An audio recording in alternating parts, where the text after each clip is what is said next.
రామ్ జయ రామ్ జయ రామ్. నమస్కారం అండి. నా పేరు పాండ్యం దక్షిణామూర్తి. ఒక 50 సంవత్సరాల నుండి వైలన్ వాయిద్యంలోకి నేను మృదంగా ఆర్టిస్ట్ని.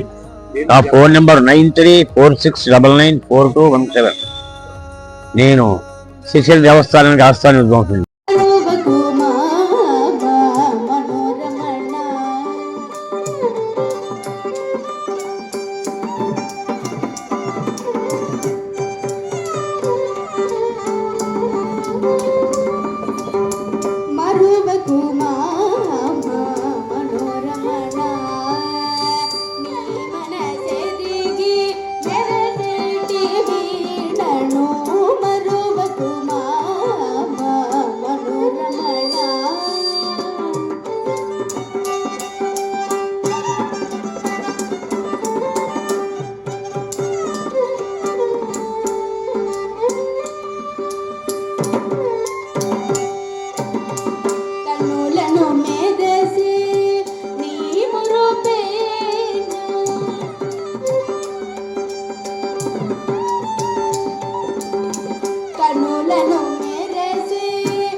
రంభ, ఊర్వశి, మేనకలను.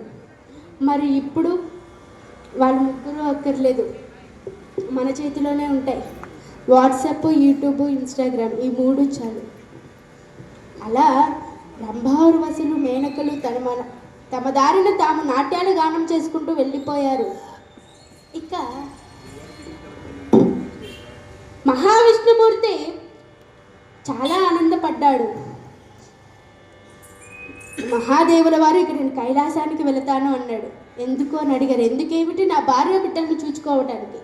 అవునా, ఇదిగో ఆ హత్య నిన్ను విడిచిపెట్టింది అని ఎగురుతున్నావు. ఇదిగో ఆ హత్య నిన్ను విడిచిపెట్టింది, కానీ ఈ త్రిపురాసురుల సేవలు మరి వారిని సంహరించను, నీకు అదే దోషం వస్తుంది కదా. ఎట్టకేలకు నువ్వు తిరిగి అదే దోషమునకు పాల్పడుతువి మహాదేవా అని చెప్పాడు శ్రీహరి. ఇక మహాదేవుల వారు ఏం చేయాలో తెలియక, సరే సమయానికి ఉన్నావు కదా శ్రీహరి, ఈ దోషం నా నుండి బాసిపోవాలంటే నేను ఏమి చేయాలి, ఏదైనా సూక్ష్మం ఉంటే చెప్పి పుణ్యం కట్టుకో అని అడిగారు. మహావిష్ణుమూర్తి బాగా ఆలోచించి, స్వామి మహాదేవా, మీ నుంచి ఈ దోషం విడిచిపెట్టి వెళ్ళాలి అంటే మీరు 12 సంవత్సరాల కాలం భిక్షాటన చెయ్యండి అని చెప్పారు. 12 సంవత్సరాల భిక్షాటన అమ్మబాబాయ్ నేను చెయ్యలేను అన్నాడు మహాదేవుడు. సరే ఎలాగో సూక్ష్మం చెప్పావు, సూక్ష్మంలో ఏదైనా మోక్షం ఉంటే చెప్పి పుణ్యం కట్టుకొని మళ్ళీ అడిగాడు.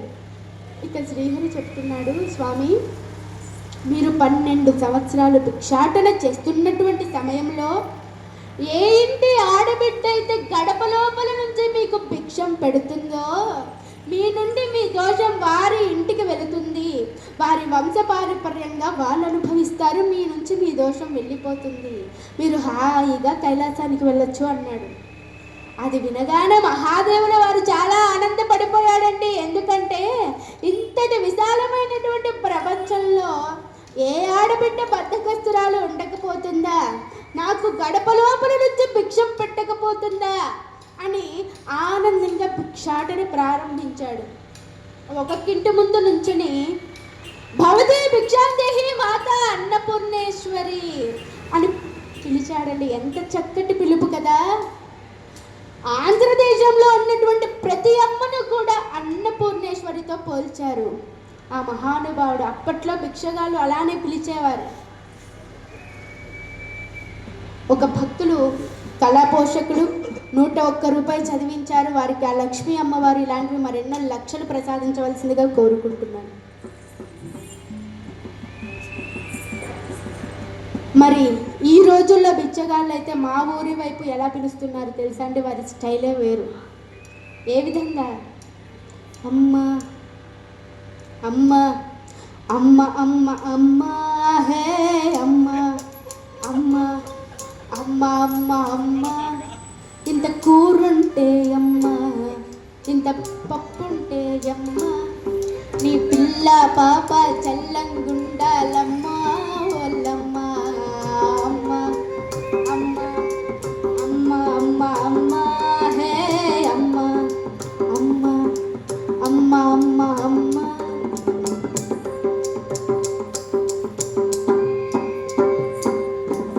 అయ్యగారి వేవైన పాత చూస్తుంటే పడేసి పోతల్లో, అయ్యగారిది ఏదైనా కొత్త సూటుంటే ఇచ్చేసి పోతల్లో, నీ పిల్ల పాప చల్లంగుండాలమ్మా ఓలమ్మ అమ్మ అమ్మ అమ్మ అమ్మ అమ్మ హే అమ్మ అమ్మ అమ్మ అమ్మ అమ్మ.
అదే ఎంతవరకు చెప్పుకున్నామండి, గుర్తుందా మనం?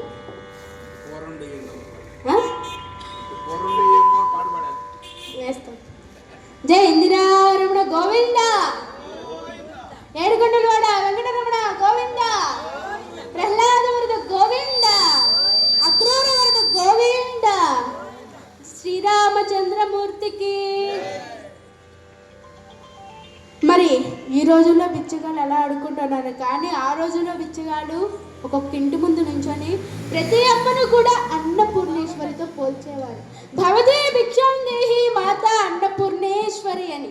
ఎంత చక్కటి పిలుపు కదా. అందుకే అన్నారు, అక్షయంబుగ కాసి లోపల,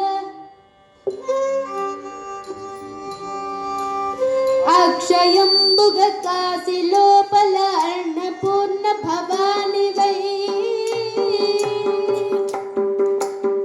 అక్షయంబుగ కాసి లోపల అన్నపూర్ణ భవాని వై, సాక్షి గణపతి కర్ణ కల్లివి సద్గుణావతి శాంభవి.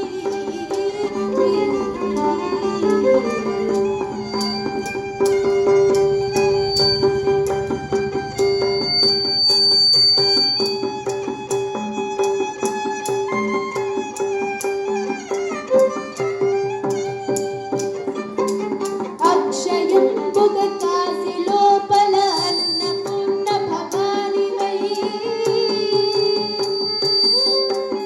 సాక్షి గణపతి కన్న తల్లివి సద్గుణావతి శాంభవి.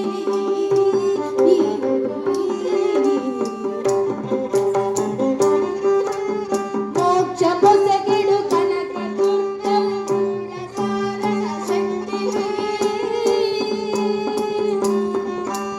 మోక్ష పొసగిడు కనక దుర్గము మూల కారణ శక్తివి. శిక్ష చేతువు ఘోర భవముల శ్రీగిరి భ్రమరాంబికా.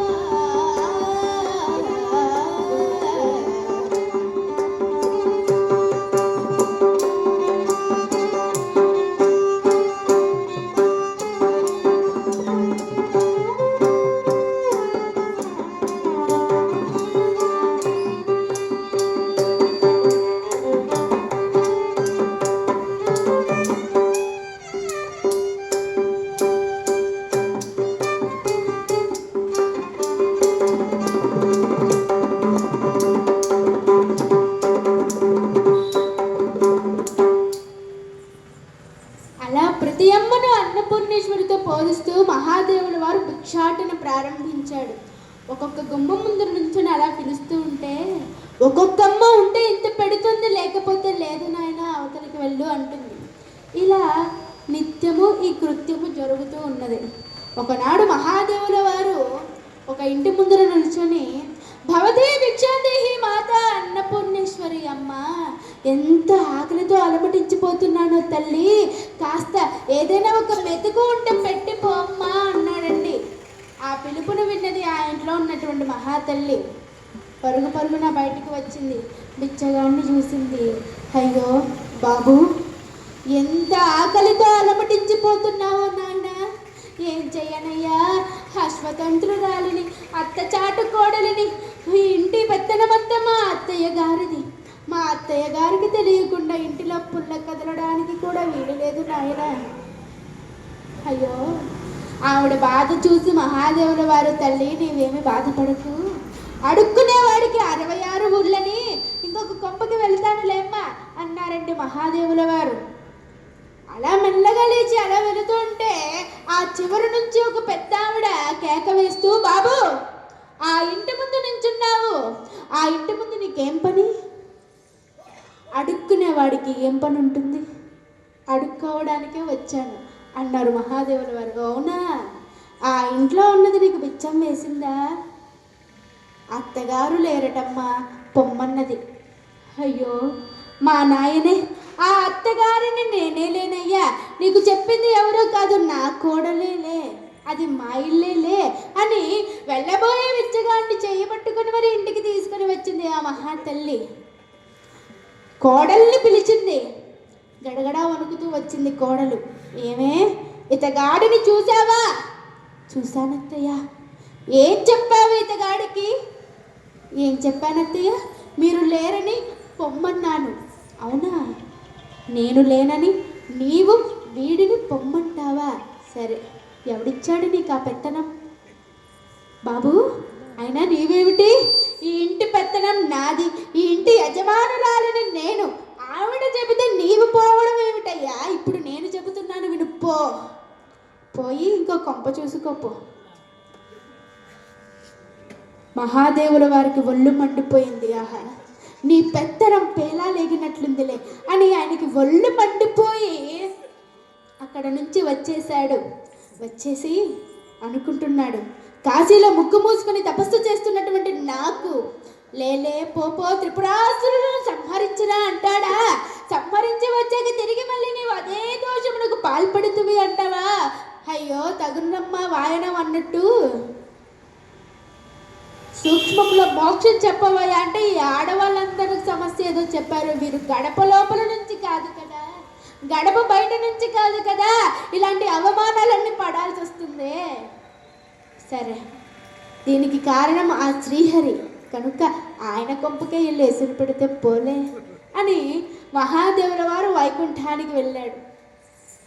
వైకుంఠవాసులందరూ మహాదేవుల వారిని ప్రార్థిస్తున్నారు. ఆయన సామాన్యుడా? వారి గుమ్మం ముందు నుంచుని, మాతా లచ్చమ్మ, కాస్త పువ్వుంటే పెట్టమ్మా అని కేక వేశాడు. లక్ష్మీ అమ్మవారు మహావిష్ణుమూర్తికి సేవ చేసుకుంటూ ఉన్నది, పాదసేవ. అది పిలుపు విన్న వెంటనే, స్వామి ఎవరో బిచ్చగాడు వచ్చినట్టున్నాడు, కాస్త బిచ్చం వేసి వస్తాను అని లక్ష్మీ అమ్మవారు వంటగదిలోనికి వచ్చి అన్నపానమును సర్దుతూ ఉండగా ఈ మహాదేవుల వారు 4-5 సార్లు ఎలుగెత్తి పిలిచాడు. మాతా లచ్చమ్మ, కాస్త పువ్వుంటే ఇట్టమ్మా, నీ అన్నలాంటి వాడిని ఆకలితో అలవటించిపోతున్నాను తల్లి అని.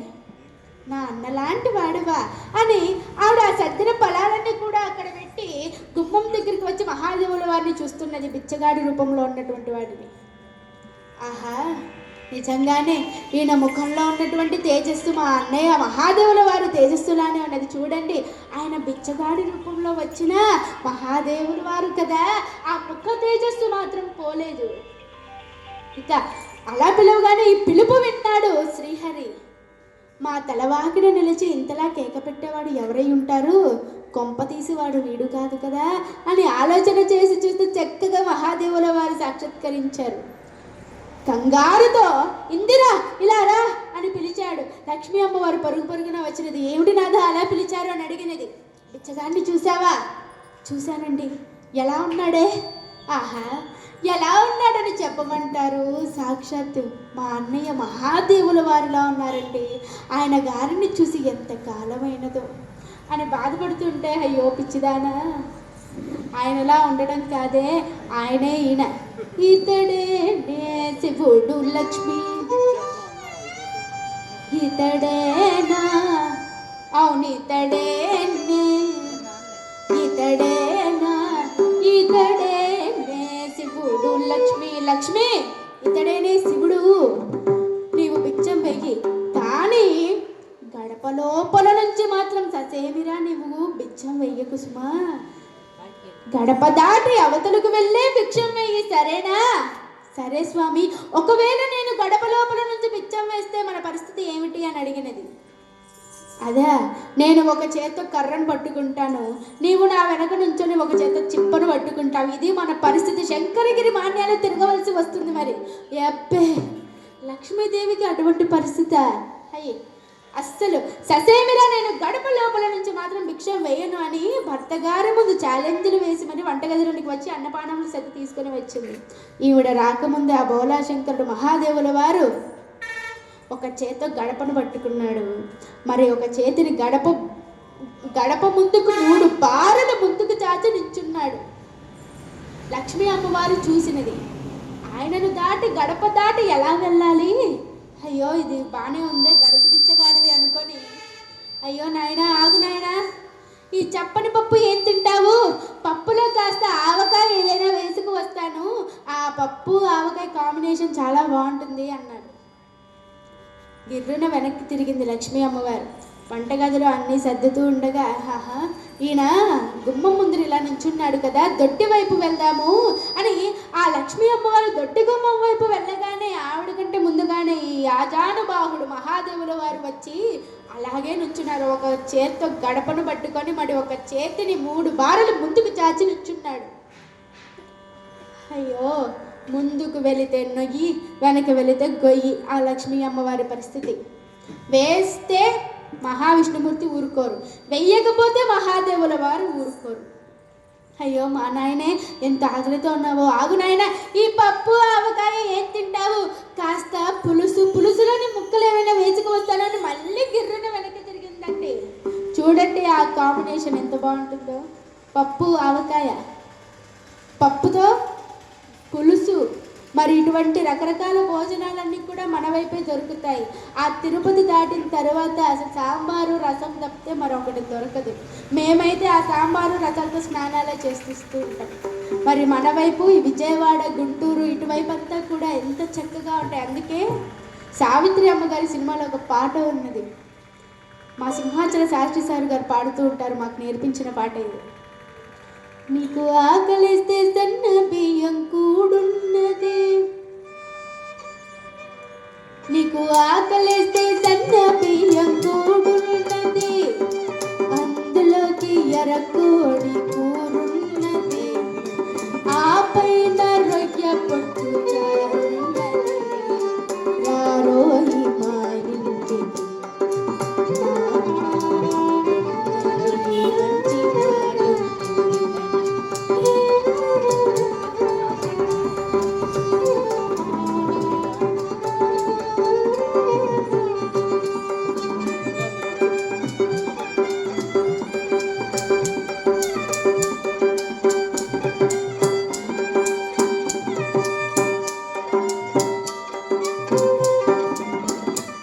నీకు రంజైన మీ గడ పెరుగున్నది, అప్పే ఎవడు తింటాడు ఆ పెరుగు, నంచుకోను ఆవకాయ ముక్కున్నది, ఆహా ఇంకా నీకు రోగం వస్తే ఘాటైన మందున్నది,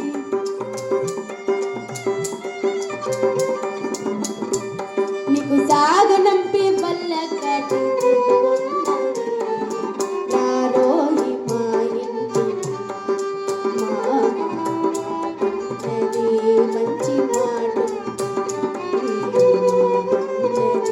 మంచి మాట.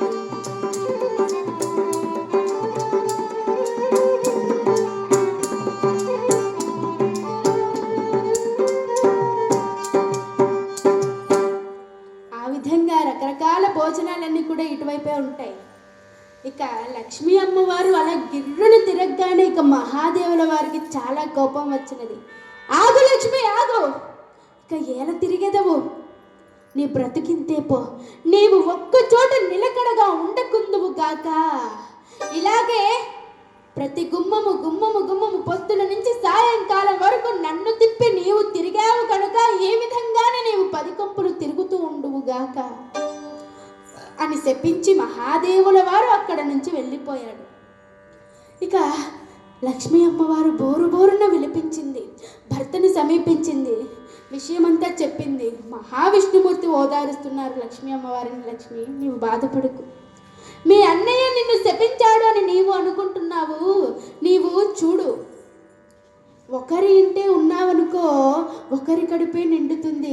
అదే మీ అన్నగారు చెప్పించినట్లుగా 10 ఇళ్ళు తిరిగావనుకో 10 మంది కడుపు నిండుతుంది. అందరూ ఎంత బాగా అనుకుంటున్నారు, ఆహా మా తల్లి లచ్చమ్మ మా ఆకలి నింపింది, మా కడుపు నింపింది, బంగారు తల్లి అని అనుకుంటారు కదా.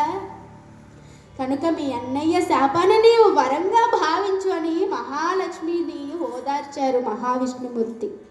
ఇక లక్ష్మీ అమ్మవారు సరేలే అని సర్దుబాటు చేసుకున్నది. ఇక మహాదేవుల వారు వెళుతూ వెళుతూ వెళుతూ అయ్యో నా చెల్లి లక్ష్మిని ఎంతలా చెప్పించాను, ఎంతలా బాధపడుతుందో పాపం అని అనుకుంటూ బాధపడుతూ వెళుతూ ఉంటే కొంత దూరం నడిచాక ఆయన అరిచేతి అడ్డుకున్నటువంటి ఆ బ్రహ్మహత్య మహాపాతకం దాని అంతటా అది ఊడి క్రింద పడిపోయింది. ఈ మహాదేవుల వారు తీసి అంటున్నాడు. అంటే అలవాటు అయిపోయింది కదా. అది మళ్ళీ ఊడి క్రింద పడిపోయిందండి.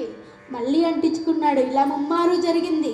ఇదేమిటబ్బా ఇలా ఊడి క్రింద పడిపోతుంది అని ఆలోచన చేసి చూస్తే మహావిష్ణుమూర్తి ఆనాడు చెప్పినట్టుగా 12 సంవత్సరాల భిక్షాటన పూర్తయింది.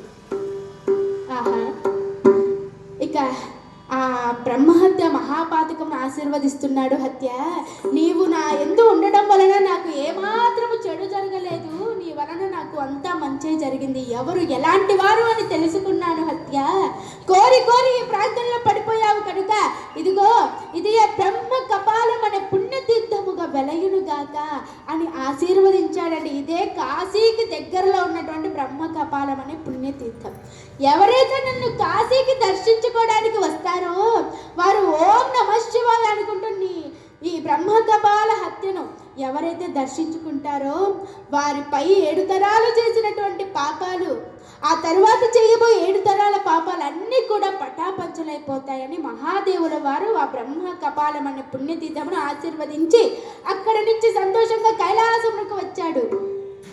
కైలాసవాసులందరూ కూడా చాలా కాలం తర్వాత చూసినటువంటి మహాదేవుల వారిని చూచి కన్నీళ్లతో ఈ విధంగా ప్రార్థిస్తున్నారు మహాదేవుల వారిని.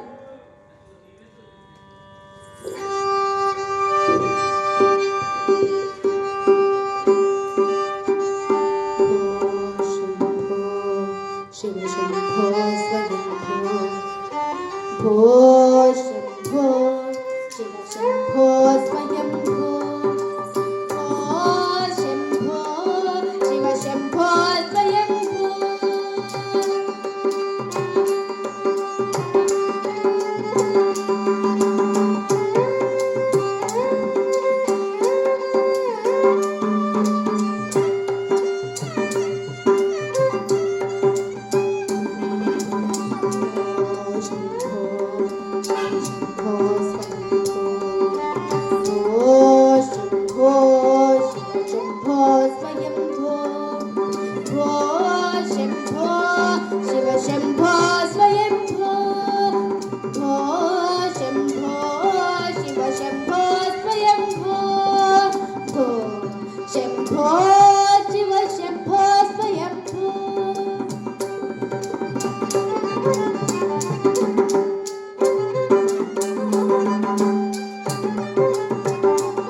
హర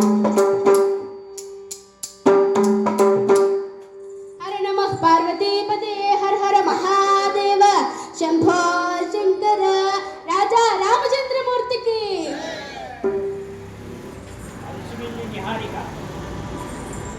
అరిసిమిల్లి నిహారిక కళా పోషకులు 201 రూపాయలు చదివించారు. వారికి ఆ లక్ష్మీ అమ్మవారు ఇలాంటివి మరెన్నో లక్షలు ప్రసాదించవలసిందిగా కోరుకుంటున్నాను.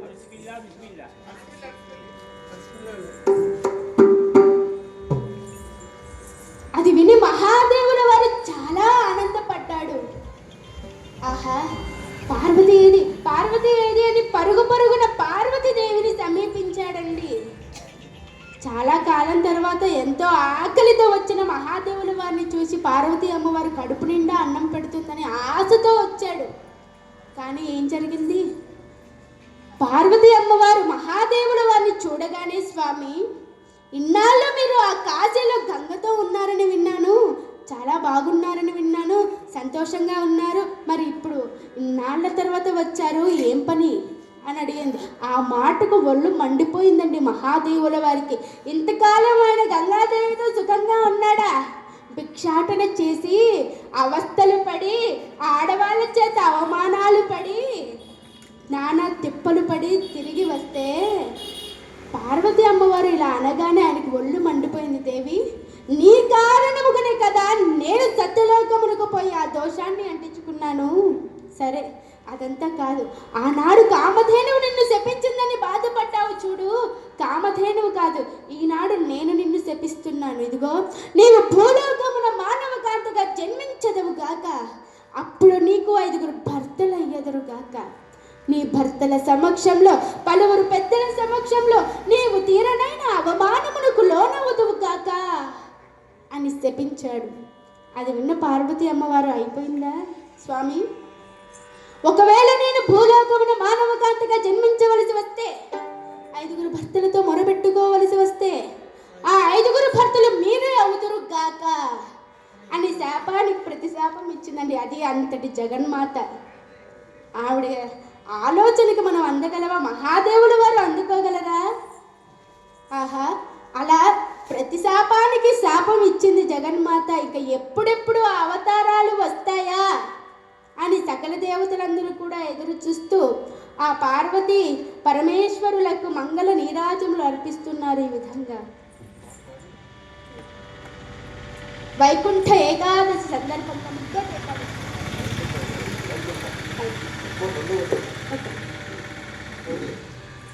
నిగమ నిగమాతవ నిత మనోహరవు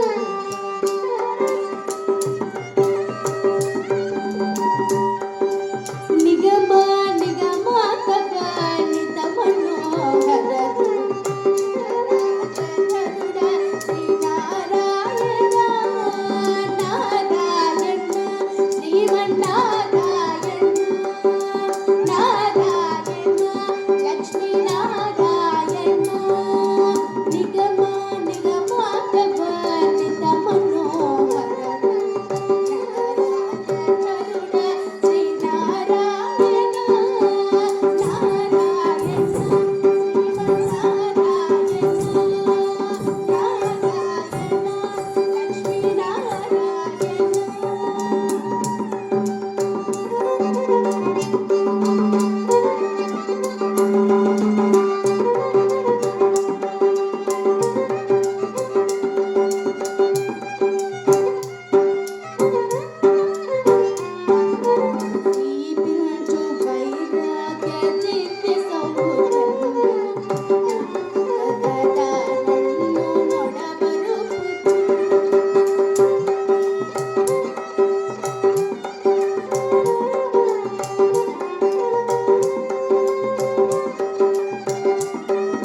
ఇక్కడ నాకు హరికథ చెప్పే అవకాశం కలిగించినటువంటి వారు పెద్దలు పూజ్యులు రమేష్ గారు, అలాగే రాంబాబు గారు, దేవాలయం అధ్యక్షులు పూజ్యులు వారందరికీ కూడా, అలాగే చదివించినటువంటి ప్రతి ఒక్కరికి ఆ శ్రీరామచంద్రమూర్తుల వారు ఆయురారోగ్య భోగభాగ్యములు ప్రసాదించవలసిందిగా కోరుకుంటూ, ఆ పార్వతీ పరమేశ్వరులకు ఈనాటి హరికథకు దాతలు 81వ వార్షికోత్సవం సందర్భముగా కథాపోషకులు కీర్తిశేషులు మండవ రామకృష్ణ శ్రీనివాసు గారుల జ్ఞాపకార్థంగా వారి కుటుంబ సభ్యులు చెల్లపల్లి వారికి అష్ట ఐశ్వర్య భోగభాగ్యములు ప్రసాదించాలని ఆ దేవుణ్ణి కోరుతూ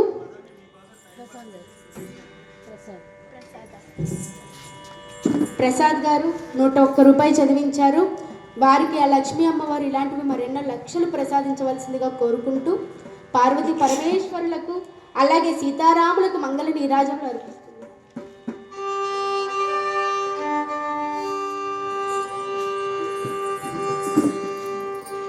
పవమాన సుతుడు పట్టు పాదారా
सर्वे जना सुखिनो भवन्तु, लोका समस्त सुखिनो भवन्तु.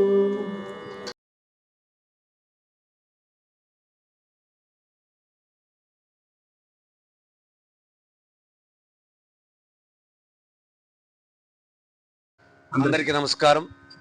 నా పేరు చేబ్రోలు నారాయణదాస్ భాగవతార్ అంటారు. మాది నల్లగొండ జిల్లా నాగార్జున సాగర్ అనేటువంటి గ్రామం. నేను గత 36 సంవత్సరాల నుంచి 2444 హరికథలు చెప్పాను. తెలంగాణ ప్రాంతం, ఆంధ్ర ప్రాంతంలో కలిసి నాకు గురువు లేకున్నా మా తండ్రి మల్లయ్య గారు వారు నాకు ఎంతో హరికథ నేర్చుకోవడానికి ప్రయత్నం చేసి నాకు ఇంత ఉత్తీర్ణత సంపాదించారు. నేను సంగీతం నేర్చుకోకపోయినా మా తండ్రి ఆశీస్సులతో, మాకు ఆస్తిపాస్తులు లేకపోయినా నా తండ్రి గారి ఆశీస్సులతో కాళ్ళ గజ్జలు కట్టుకొని, పట్టుమూటలు కట్టుకొని, చెడుతలు కట్టుకొని వేల మంది ముందు మరి ప్రదర్శన చేయటం ఇదే నా ఆస్తి. కాబట్టి ఇంతవరకు ఎందరో మహానుభావులు మరి హరికథా కళాకారులు ఉన్నారు. వాళ్ళల్లో నా చిన్నవాణ్ణి. అంత దూరం నుంచి నన్ను పిలిపించి ఈ హరికథా కార్యక్రమం ఏర్పాటు చేసినందుకు. కాకపోతే నేను కాస్త హాస్యరసంగా చెప్తాను కథలు. ఏ కథ అయినా కూడా ఒక్కొక్క కథలలో ప్రేక్షకులుంటే కనీసం ఒక 5 నిమిషాలకు ఒకసారి ఒక జోకు వేస్తూ ఉత్తేజపరుస్తా అనుకుంటాను. కానీ ఇక్కడ అందరు పెద్దవాళ్ళు ఉన్నారు కాబట్టి నేను మరి పెట్ట కథలు ఎక్కువ చెప్పలేదు. మరి కొద్దిగా పాటలు పద్యాలు కూడా తక్కువ చెప్పేశాను. కాబట్టి అందరికీ నా హృదయపూర్వక ధన్యవాదాలు తెలియజేస్తూ ఉన్నా.